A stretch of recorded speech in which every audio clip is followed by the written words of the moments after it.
Halo, assalamualaikum warahmatullahi wabarakatuh. Apa kabar teman-teman? Mudah-mudahan sehat semua, ya, jasmani, rohani, dilancarkan segala urusan dan aktivitasnya, diberkahi segalanya. Amin ya robbal alamin. Baik teman-teman, langsung seperti biasa to the point aja. Ada informasi dari P Universe ya. Pelopor terkasih katanya, jangan khawatir sama sekali tentang KYC. Kekhawatiran Anda hanya membuat Anda stres dan tidak mengubah jadwal. KYC massal sesuai permintaan global akan hadir untuk pelopor global sekaligus. Jadi singkirkan pikiran Anda darinya atau dari pikiran yang negatif tadi dan nikmati waktu Anda sementara kita menunggu bersama ya. Insya Allah mudah-mudahan semuanya diberi kelancaran. Ya, yang belum sabar dan tetap setiap hari buka kotak KYC-nya, kemudian dicoba terus ya, artinya dicoba terus. Kalau memang masih loading ya, dicek pengaturannya, mainnet checklistnya, profilnya ya, dan lain sebagainya, itu dicoba lagi. Oke, selanjutnya ini dari Web3. Saya yakin orang yang ragu sudah percaya bahwa Pi Network bukanlah scam. Di sini yang ragu ini sudah percaya, dia hanya ragu saja bahwa Pi Network bukanlah scam. Hanya masalah waktu saja semuanya akan terungkap. Jadi sulit memang untuk proyek Pi Network yang memakan waktu lama ini, sulit buat orang-orang yang betul-betul bisa dalam waktu singkat percaya gitu loh. Pi Network ini begini-begini dan lain sebagainya. Apapun itu yang diinformasikan, baik dari media sosial apapun, baik dari YouTube ya, bahwa GCP lah apalah segala macam, sulit, sangat sulit untuk betul-betul bisa hanya mungkin hanya beberapa pionir saja ya.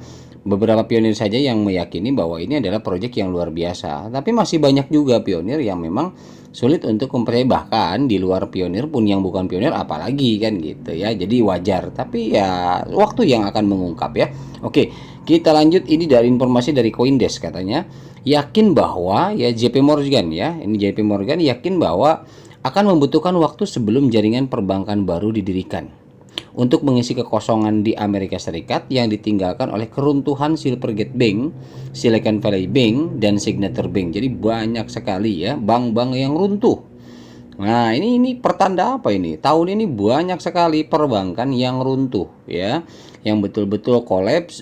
Banyak yang diakuisisi juga. Apakah ini secara alami bentuk peralihan perbankan ya, arahnya seperti yang video kemarin saya sampaikan, walaupun ada masih beberapa teman-teman yang misunderstanding apa yang saya sampaikan kemarin ya, tentang yang saya informasikan dari Forbes ya, ambil sumbernya dari Forbes, bahwa di sana memang dijelaskan bahwa ada owner daripada Mastercard ya, dia memang arahnya sekarang ke blockchain dan memang melirik teknologi itu. Jadi bukan berarti Pi Network akan gagal dan sebagainya, bukan ke sana arahnya. Tapi ada juga yang salah memahami gitu loh, mungkin tidak menyimak video sampai akhir. Dengan adanya keruntuhan bank ini ya, bukan berarti kita mendoakan bahwa itu akan terus terjadi dan bergulir ya, keruntuhan itu. Bukan begitu, tapi artinya ini ada miss, ada problem. Ya, di dunia finansial ini ada miss gitu loh. Ya mudah-mudahan lah memang ada solusi, artinya begitu ya. Kendati pun memang di dunia ini tidak hadir teknologi blockchain, tapi setidaknya kita juga tetap untuk masalah perbankan kita membutuhkan kan gitu. Jadi ya kita berdoa saja ada solusi jalan tengah bagaimana permasalahan ini bisa teratasi di seluruh dunia tentunya ya, bukan hanya Indonesia saja. Oke, kita lanjut. Ini dari Pi Revolution. Pi Showroom melakukan hal yang tidak terduga katanya. Setelah mengungguli Pilot, Pi Showroom mengungguli GCP Mall ya, dari posisi nomor 1 dan memimpin jejak pendapat. Bisakah Pilot atau GCP ya, GCP Mall merebut kembali posisi pertama? Nah, ini informasi ini adalah di telegramnya Pi Revolution teman-teman. Jadi bukan Pi Network ya. Jadi ini di telegramnya Pi Revolution. Jadi bukan resmi. Artinya di sana ada jejak pendapat dari para pionir mengumpulkan pendapat bagaimana ini aplikasi mana kira-kira yang dijadikan unggulan gitu. Dan ternyata memang Pi Showroom ini unggul ya, mengalahkan GCP Mall sama Pilot ya yang untuk pengiriman ini gitu. Tapi kalau untuk dari Pi Networknya, nah ini dia. Ini hackathon winner by community katanya. Ini untuk sementara ya. Jadi katanya list yang pertama adalah IGCP 314 mall ini sudah posisi untuk produk ya, What Good, kemudian Pinews Media, Pitogo Travel. Kemudian untuk servisnya ada Pichain Mall. Oh, ini untuk servis ya. Pichain Mall, Workforce Pool, Pipet dan PNFT Art. Nih, jadi posisinya seperti ini. Kemudian ada payment itu ada PA card. Nah, ini salah satu yang diunggulkan juga sementara untuk hackathon, pemenang hackathon ya. Kemudian yang akan hadir katanya coming soon di bawah pengembangan masih ya. Ini ada Casino, kemudian What Good Peer to Peer, Connect Official sama Picoin Artist ya. Kalau untuk dari rilis dari Pi Network itu sendiri ya inilah gitu. Jadi ya kalau yang tadi ini di Telegram ya. Nah, ini ada beberapa pertanyaan dari teman-teman sampai saat ini yang mungkin ini perlu penjelasan, dan ini langsung ada di websitenya Pi Network ya. Kalau teman-teman membaca, akankah Pi terdaftar di bursa? Nah, ini banyak nih. Jadi perdebatan juga. Ada yang bilang nggak bakalan, ada yang pasti di bursa. Nah, ini Pi Network menjelaskan ini aja cukup jawabannya. Keputusan ini tergantung pada pertukaran. Namun, ini hanya dapat dilakukan pada periode open mainnet mendatang ya, bukan selama periode enclosed mainnet saat ini. Jadi jelas ya. Sebenarnya cukup jawabannya ini. Jadi artinya di bursa itu akan ada, tetapi itu saat open mainnet nanti. Jadi kalau enclosed mainnet tidak akan pernah ada. Ya, jadi ini ada kemungkinan akan ada di bursa karena berupa koin. Gitu. Kemungkinan sih seperti itu ya. Nah, kenapa?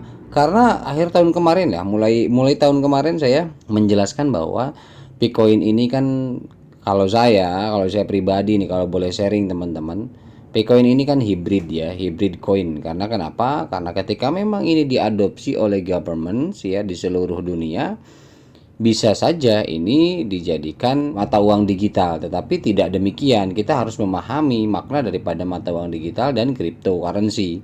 Nah, jadi kalau ini tetap karena memang basically dibangun di atas teknologi blockchain dan Web3 ya, dan memang di awal juga diinformasikan oleh core team bahwa ini adalah sebuah token yang memiliki blockchain sendiri dan arahnya nanti akan berupa sebuah koin digital. Nah, tapi ya entah seperti apa aslinya, saya juga tidak bisa memastikan, itu hanya pandangan saya saja. Kenapa hibrid? Jika memang ini diadopsi oleh perbankan di seluruh dunia, bisa jadi ini berubah arahnya menjadi cryptocurrency yang didaulatkan untuk seluruh dunia, bisa jadi gitu ya. Oke lah, artinya ini ada informasi dari core team langsung bahwa akan ada setelah open mainnet di bursa ya. Kesimpulannya seperti itu. Itu pun dilihat apakah tergantung pertukarannya nanti. Ketika memang pertukarannya sesuai value-nya atau bagaimana ya bisa jadi gitu ya. Karena ketika memang ini ditentukan value-nya sekian misalkan, kalau bursanya nggak sanggup bagaimana? Gitu ya. Karena memang nanti akan berhubungan dengan adanya likuiditas di bursa itu sendiri gitu ya. Oke, lanjut. Ini ada informasi teman-teman ya. Ada informasi di dashboard teman-teman seperti ini. What I do for why. Ini ada dua tombol ya, ada VD dan rules ya.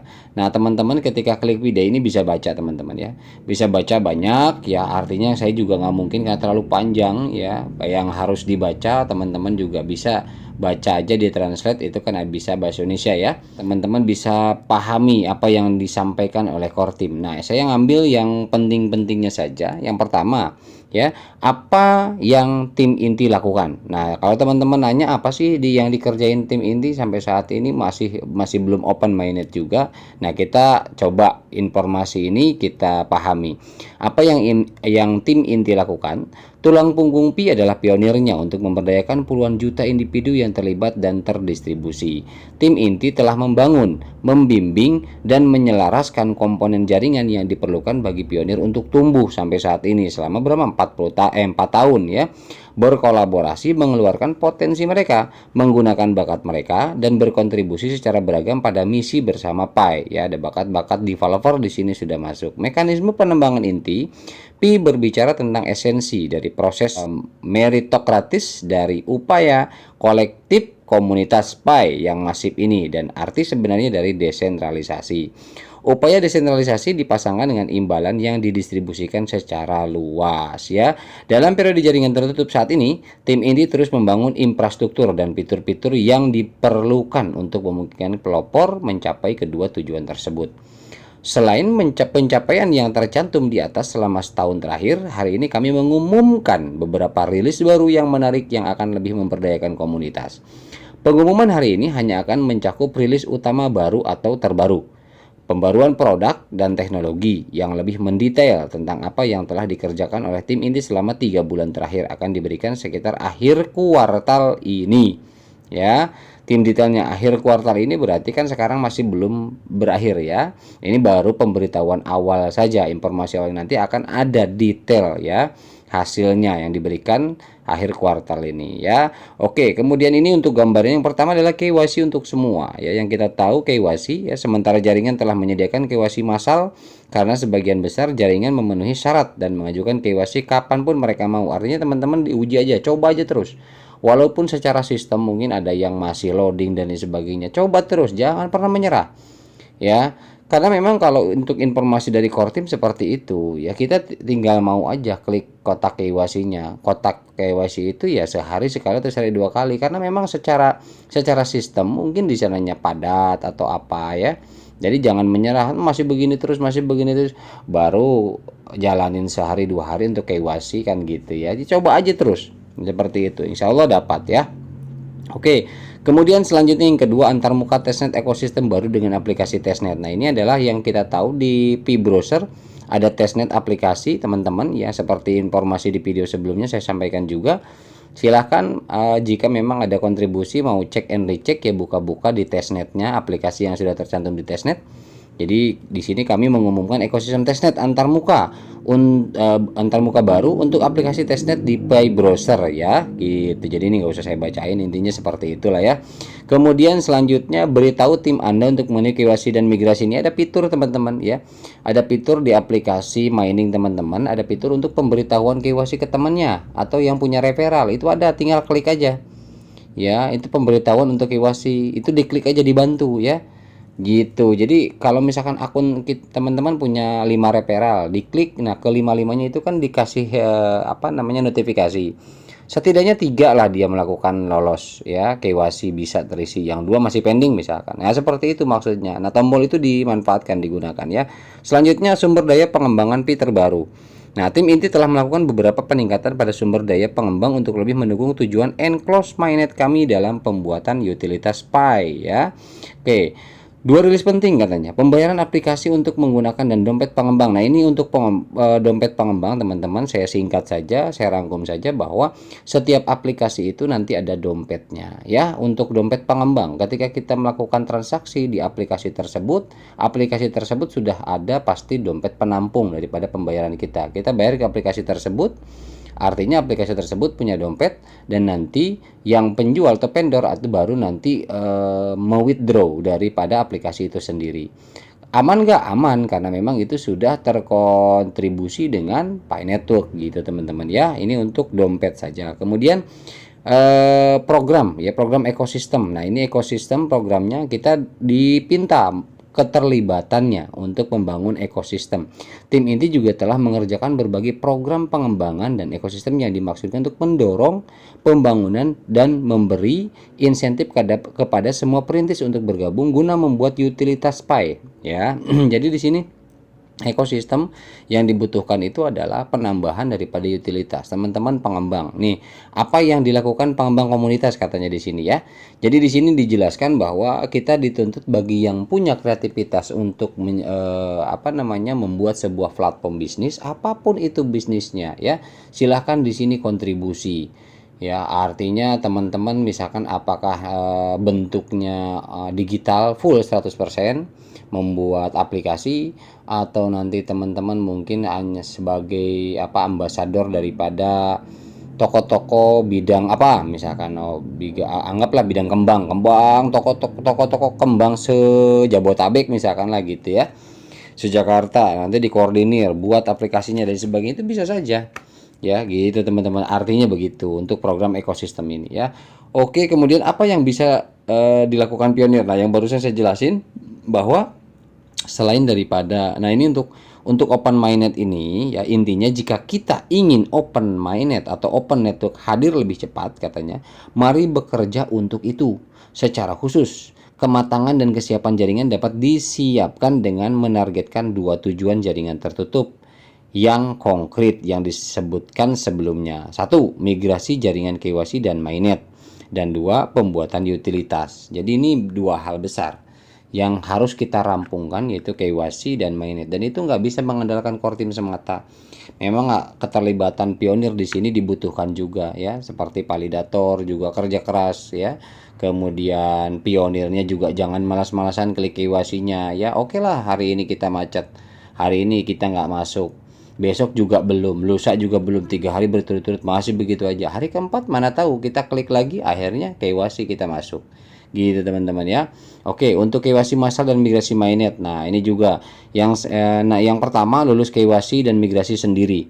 Jadi di sini migrasi sendiri itu artinya pastikan Anda siap untuk pergi ke mainnet, kotak KYC-nya ditekan ya untuk siap-siap ke mainnet dengan rilis KYC yang baru katanya. Semua perintis dapat mengirimkan aplikasi KYC mereka. Jika Anda belum melakukannya, kirimkan aplikasi KYC. Kemungkinan besar kalau saya melihat ini ya, kemungkinan akhir kuartal ini memang KYC akan betul-betul dimaksimumkan lagi teman-teman. Karena memang saya melihat karakter seorang Nicholas itu tidak bisa langsung meledak gitu kan. Ada rencana atau sesuatu tindakan untuk mengeksekusi programnya itu nggak langsung beledak-beleduk, nggak begitu. Oke lah, kemarin banyak yang ter-KYC. Nah, tapi tidak langsung, intinya gini lah, simpelnya bahasanya tidak langsung diborong gitu loh. Nah, kenaikan daripada masif KYC-nya itu tetap dia bukanya itu nggak langsung dibuka blak gitu aja. Gitu loh. Jadi teman-teman harus sabar ya, artinya tetap dicoba untuk masuk pada periode ini ya, untuk masifnya tahap pertama. Nah, untuk kuartal kedua kemungkinan ini masifnya tahap kedua ini lebih besar lagi gitu teman-teman ya. Kemudian yang kedua menjadi validator. Nah, ini teman-teman bagi yang sudah lulus silahkan jadi validator ya, benar-benar bantu pionir yang lain gitu. Jangan setelah lulus sudah aja gitu kan. Nah, itu kan artinya kita tidak peduli kalau begitu ya, tidak peduli dengan pionir lain, tidak peduli dengan ekosistemnya Pi Network nanti ke depan. Gitu. Oke, yang ketiga ini adalah undang teman Pi Anda yang tadi saya bilang ada di menu, itu diklik aja undang ya. Jadi kalau misalkan hari ini setelah sehari sekali aja undang. Ya supaya apa? Supaya ada rekan-rekan kita atau referral kita yang hari ini belum bisa, besoknya ketika kita undang diingatkan, nah dia melakukannya lagi ternyata bisa isi KYC dan lolos, seperti itu ya. Oke, itu aja teman-teman yang dapat saya sampaikan. Ini hanya rangkuman sekilas saja, teman-teman bisa baca ya di aplikasinya Pi Network. Di sana jelas teman-teman, dan lebih lama lebih panjang, rinci banget gitulah ya. Nanti untuk tambahannya di akhir kuartal ini katanya ya. Di akhir kuartal ini, kuartal pertama, nanti ada betul-betul secara detail ya, ini untuk produk dan teknologi yang lebih mendetail. Oke ya teman-teman ya, itu aja yang dapat saya sampaikan informasi kali ini. Mudah-mudahan ini memberikan gambaran buat teman-teman sampai di mana perkembangan Pi Network dan perjalanannya, bahwa ini kita panduannya adalah patokannya tetap di dashboard ya. Jadi apa yang mereka pasti akan laporkan ya, core team pasti akan laporkan ke pionir melalui dashboardnya, sampai di mana, apa dan bagaimana. Tenang aja. Yang penting kita berusaha untuk KYC, dan bagi pengembang fokus di utilitas. Oke, itu aja teman-teman. Mohon maaf bila ada salah-salah kata. Mudah-mudahan bermanfaat. Wabillahi taufiq wal hidayah. Assalamualaikum warahmatullahi wabarakatuh.